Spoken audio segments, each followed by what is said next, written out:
ದಾವಣಗೆರೆಯ ಹರಿಹರದ ಪಂಚಮಸಾಲಿ ಪೀಠದಲ್ಲಿ ಭಕ್ತರ ಮಧ್ಯೆ ಗದ್ದಲ ಏರ್ಪಟ್ಟಿದೆ. ಕಾರಣ ಏನು ಅಂತಂದ್ರೆ ಲೆಕ್ಕಪತ್ರ ವಿಚಾರ.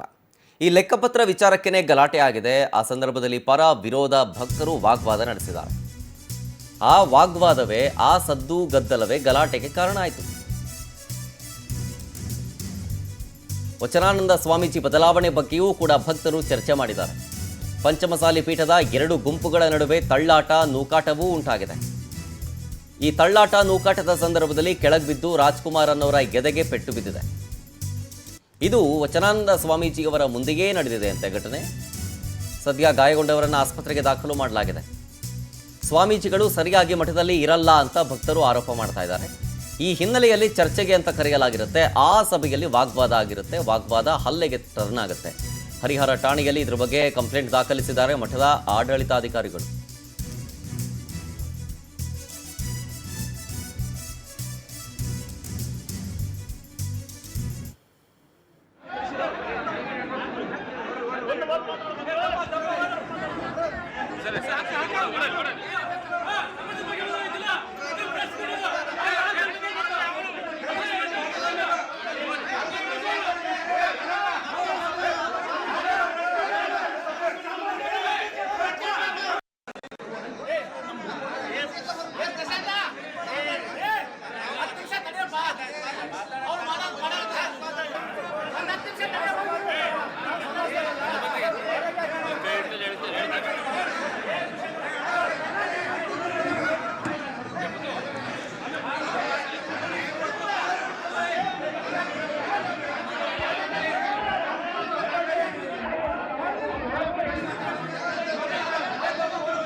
ತಿಂಗಳು ಅವ್ರಿಗೆ ಖರ್ಚಾಗಿ ಹತ್ತತ್ರ 1,60,00,000 ರೂಪಾಯಿನ ಅವರಿಗೆ ತಗೊಂಡ್ಬಿಟ್ಟು ಇಲ್ಲಿ ಟ್ರಸ್ಟ್ನಾಗೆ ನಾವೆಲ್ಲ ದುಡ್ಡು ಕೊಟ್ಟಿವಿ. 25,000, 5,000, 10,000, 10 ಲಕ್ಷ ದುಡ್ಡು ಕೊಟ್ಟಿರೋದು ನಮಗೆಲ್ಲ ಬಹಳ ದೀರ್ಘ ಆಗುತ್ತೆ. ಬೇಡ, ಸರ್ಕಾರದ ಎಲ್ಲ ಸಚಿವರು 10 ಲಕ್ಷ ದುಡ್ಡು ಕೊಟ್ಟಿದ್ದಾರೆ.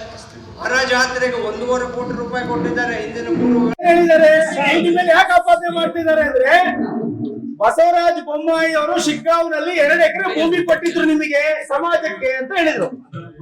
ಆ ಸಮಾಜದ 2 ಎಕರೆ ಭೂಮಿನ ನೀವು ಸೋಮಣ್ಣ ಬೇವಿನ ಮರದವರಿಗೆ ಡೈರೆಕ್ಟ್ ಆಗಿ ಮಾಡಿಕೊಟ್ಟಿರ ಅಂತ ಅವ್ರ ನಿಮ್ಮ ಮೇಲೆ ಆಪಾದನೆ ಮಾಡಿದ್ದಾರೆ.